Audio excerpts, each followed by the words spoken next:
Hello everyone. आज हम लोग करेंगे लेसन 19 आश्रम का अनुमानित व्यय के क्वेश्चन एंड आंसर्स।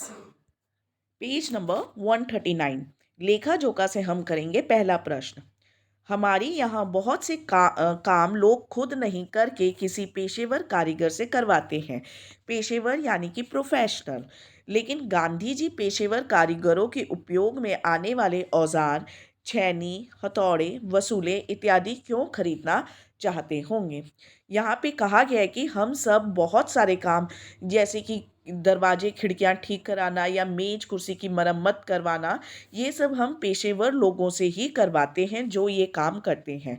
पर फिर भी गांधी जी ये सारे औजार खरीदते हैं जो कि इन लोगों के ही कामों में आते हैं। तो गांधी जी ने ऐसा क्यों किया। आंसर।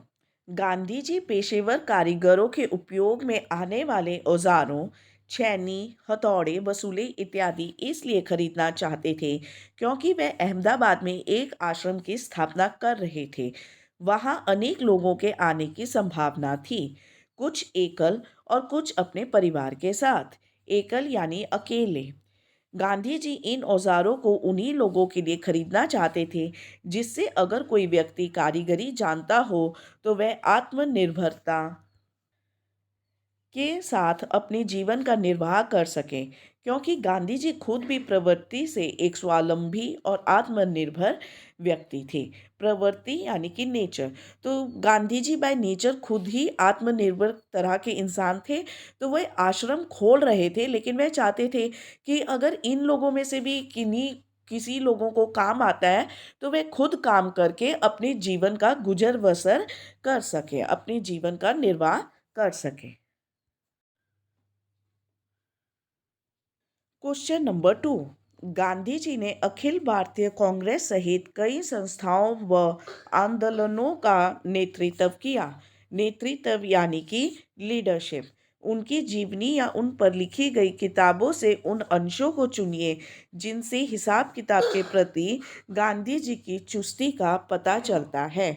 यानी कि हमें उनके किताबों से उन अंशों को चुनना है जिससे कि यह पता चलता है कि गांधी जी हिसाब किताब के प्रति बहुत ज़्यादा जागरूक थे। आंसर।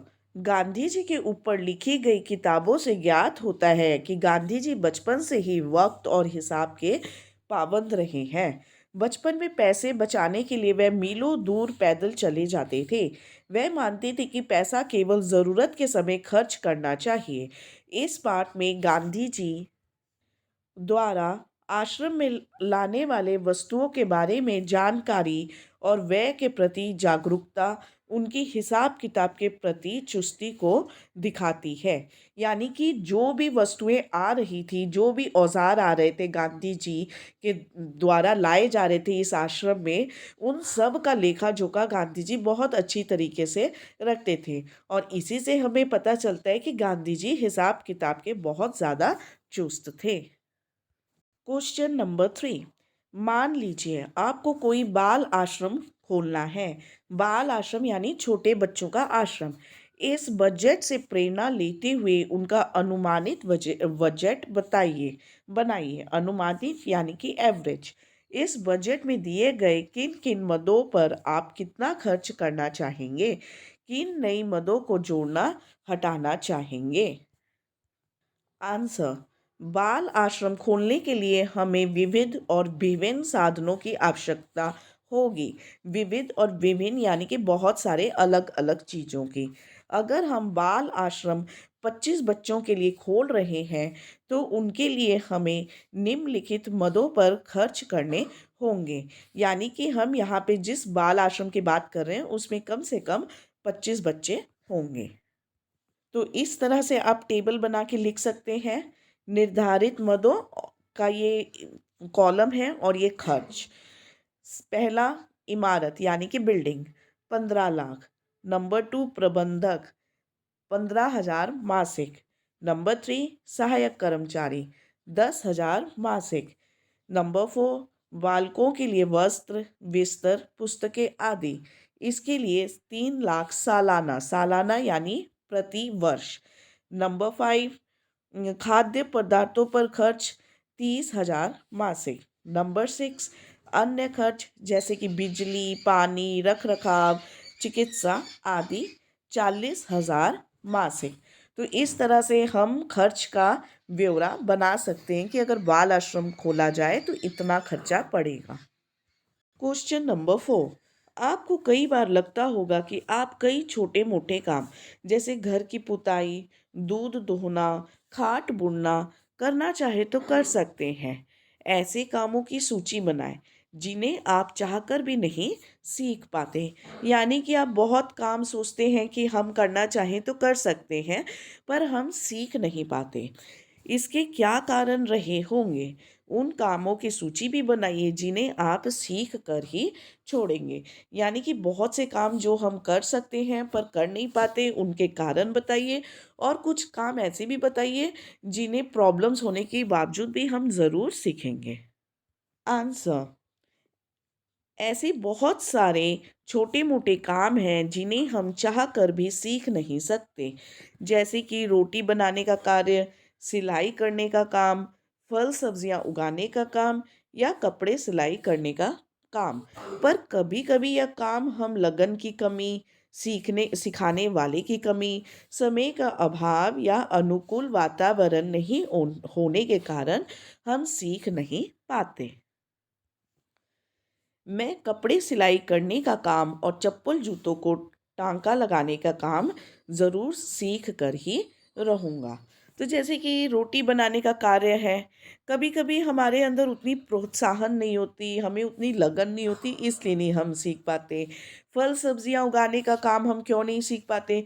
कभी कभी ये वातावरण अनुकूल नहीं होता, जैसे कि शहरों में उस तरह की खाली ज़मीन नहीं होती, जिसके चलते हम ये सब काम नहीं कर पाते। कपड़े सिलाई करने का काम हम क्यों नहीं सीख पाते?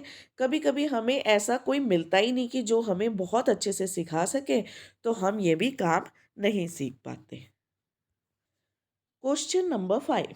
इस अनुमानित बजट को गहराई से पढ़ने के बाद आश्रम के उद्देश्यों और कार्य प्रणाली के बारे में क्या क्या अनुमान लगाए जा सकते हैं? उत्तर: अनुमानित बजट को गहराई से अध्ययन करने के बाद हम आश्रम के उद्देश्यों को भली भांति समझ सकते हैं। यहाँ पे पूर्ण विराम होगा। स्वावलंबन की भावना का विकास करना, अतिथि सत्कार करना, ज़रूरतमंदों को आवश्यक सुविधाएं प्रदान करना, बेकार लोगों को आजीविका प्रदान करना, श्रम का महत्व समझना, कुटीर उद्योगों को बढ़ावा देना, चरखे खादी आदि से स्वदेशी आंदोलन को बढ़ावा देना, सहयोग की भावना का विकास। इस आश्रम इस आश्रम की कार्य प्रणाली का मुख्य आधार आत्मनिर्भरता है। मुख्य आधार यानी कि मेन एम। अब हम करेंगे पेज नंबर 139 पे भाषा की बात। नंबर 1, अनुमानित शब्द अनुमान में इत प्रत्यय जोड़कर बना है। इस प्रत्यय जोड़ने पर अनुमान का न नित में परिवर्तित हो जाता है। नीचे इत प्रत्यय वाले कुछ और शब्द लिखे हैं। इनमें मूल शब्द पहचानिए और देखिए कि क्या परिवर्तन हो रहा है। प्रमाणित, व्यथित, द्रवित, मुखरित, झंकृत, शिक्षित, मोहित और चर्चित। तो आइए हम इन शब्दों को देख लें। मूल शब्द और प्रत्यय। प्रमाणित, प्रमाण प्लस इत। झंकृत, झंकार प्लस इत। व्यथित, व्यथा प्लस इत। द्रवित, द्रव प्लस इत। मुखरित, मुखर प्लस इत। शिक्षित, शिक्षा प्लस इत। द्रवित, द्रव प्लस इत। मोहित, मोह प्लस इत। मुखरित, मुखर प्लस इत। चर्चित, चर्चा प्लस इत। इत प्रत्यय की भांति इक प्रत्यय से भी शब्द बनते हैं और तब शब्द के पहले अक्षर में भी परिवर्तन हो जाता है। जैसे सप्ताह में इक जोड़ा तो साप्ताहिक बन गया। नीचे इक प्रत्यय से बनाए गए शब्द दिए गए हैं। इनमें मूल शब्द पहचानिए और देखिए कि क्या परिवर्तन हो रहा है। जैसे मौखिक, संवैधानिक, प्राथमिक, नैतिक, पौराणिक और दैनिक। आइए अब हम इन शब्दों को देख लेते हैं। मौखिक, मुख प्लस इक। नैतिक, नीति प्लस इक। संविधानिक, संविधान प्लस इक। पौराणिक, पुराण प्लस इक। प्राथमिक, प्रथम प्लस इक। दैनिक, दिन प्लस इक। दैनिक यानी कि डेली। नंबर 2, बैलगाड़ी और घोड़ा गाड़ी शब्द दो शब्दों को जोड़ने से बने हैं। इनमें दूसरा शब्द प्रधान है, यानी शब्द का प्रमुख अर्थ दूसरे शब्द पर टिका है। ऐसे समास को तत्पुरुष समास कहते हैं। ऐसे 6 शब्द और सोचकर लिखिए और समझाइए कि उनमें दूसरा शब्द प्रमुख क्यों है। आंसर: रहा खर्च, क्रीड़ा क्षेत्र, तुलसीकृत, घुड़सवार, गंगाजल और बनवास।